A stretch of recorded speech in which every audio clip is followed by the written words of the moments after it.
নমস্কার, কেমন আছেন সবাই? আমি জুই, পপ্পিস কুকিং চ্যানেলে আপনাদের সকলকে আবারও স্বাগত জানাই। আজকে বাঙালির আরেক রকমের রেসিপি, সুন্দর টেস্টি রেসিপি নিয়ে এসেছে ভেজ ডাল। জানি অনেকেই খেয়ে থাকো বানিয়ে, আর অনেকেই আমার থেকেও ভালো হয়তো করতে পারবে, কিন্তু আমি কীভাবে করেছি সেটা চলো দেখে নিই। তো প্রথমে এখানে আমি মুগ ডাল নিয়েছি 1 বাটি। তোমরা নিজেদের পরিমাণ অনুযায়ী কম বেশি করে নিতে পারো। এটাকে এখন ভালো করে ধুয়ে নিয়েছি, ধুয়ে জল ঝরিয়ে এখন প্রেসার কুকারে দিয়ে 2টো লঙ্কা আর পরিমাণ মতো জল দিয়ে সিটি দিয়ে নেব 3টি।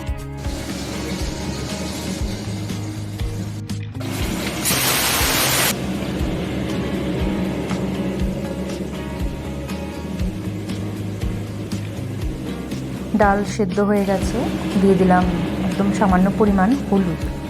ডালটা আমি একদম মিহি করে সেদ্ধ করিনি, একটু গোটা রেখেছি। তার সাথে কিছু সবজি নিয়েছি, যেমন ফুলকপি সেদ্ধ করে টুকরো করে নিয়েছি, গাজর, মটরশুঁটি আর এখানে পনির নিয়েছি। তোমরা চাইলে বিনস আরও অনেক সবজি অ্যাড করতে পারো। এরপরে পনিরগুলো ভেজে নিচ্ছি, ফুলকপিগুলোকেও ভেজে নিচ্ছি। আমি কিন্তু ফুলকপিগুলো প্রথমে সেদ্ধ করেও নিয়েছি। এরপরে তেল দিয়ে তাতে শুকনো লঙ্কা, তেজপাতা ফোড়নে দিয়ে দিচ্ছি 5 ফোড়ন। 5 ফোড়নটা ভাজা হয়ে গেলে দিয়ে দিচ্ছি কেটে রাখা গাজর আমি আগে সেদ্ধ করিনি, ভাজিয়ে নি। তো এখন দিলাম, দিয়ে এটাকে হিট একদম কমে দিয়ে এটাকে ঢেকে দিয়েছিলাম। তারপর হাফ সিদ্ধ হওয়ার পর দিয়ে দিলাম মটরশুঁটি, সেটাকেও গাজরের সাথে হালকা সেদ্ধ করে নেব। তোমরা চাইলে এখানে 1 হাতা জল দিতে পারো, একদম সামান্য করে, যাতে নিচ থেকে পুড়ে না যায়। তো আমিও দিয়েছি একদম সামান্য পরিমাণ, দিয়ে দেখো কিছুক্ষণ পরপর নেড়ে আবারও ঢেকে দিচ্ছি। এরকম করে যখন দেখবে ডালটা, গাজর আর মটরশুঁটিটা প্রায় সেদ্ধ হয়ে গেছে, ডালটা দিয়ে দিই। এবার এটাকে খুব আলতো হাতে মিক্স করে নেব।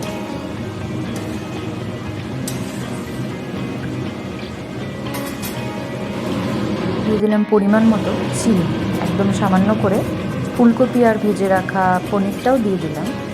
তোমরা চাইলে এই সময় হালকা জল গরম করে একটু মিক্স করতে পারো যদি ঘন মনে।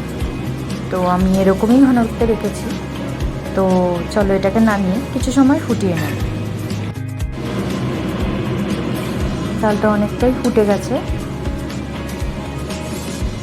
তো এটাকে নাড়িয়ে মিক্স করে দিচ্ছি। তোমরা চাইলে কাজু বাদাম আর কিশমিশ ভেজে এখানে অ্যাড করতে পারো, তো আমি দিচ্ছি না। এখানে দিয়ে দিলাম ভাজা মশলা, তো সেটাকেও দিলে ভালো করে মিক্স করে দিচ্ছি। দিয়ে 2 মিনিট ফুটিয়ে নেব আরও।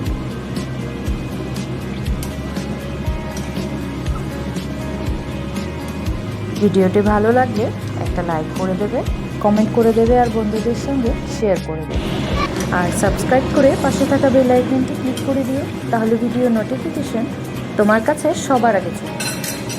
দেখো ডালটা অনেকটাই ফুটে গেছে, তো হয়ে গেছে, নামিয়ে নিয়েছি। তো দেখো কতটা ঘন দেখাচ্ছে, আমি বেশ এরকমই ঘন ঘন বানিয়েছি। তোমরা চাইলে একটু পাতলা করেও তৈরি করতে পারো। তো সবাই ভালো থাকবেন, সুস্থ থাকবেন, দেখা হচ্ছে পরের আরেকটি ভিডিওতে।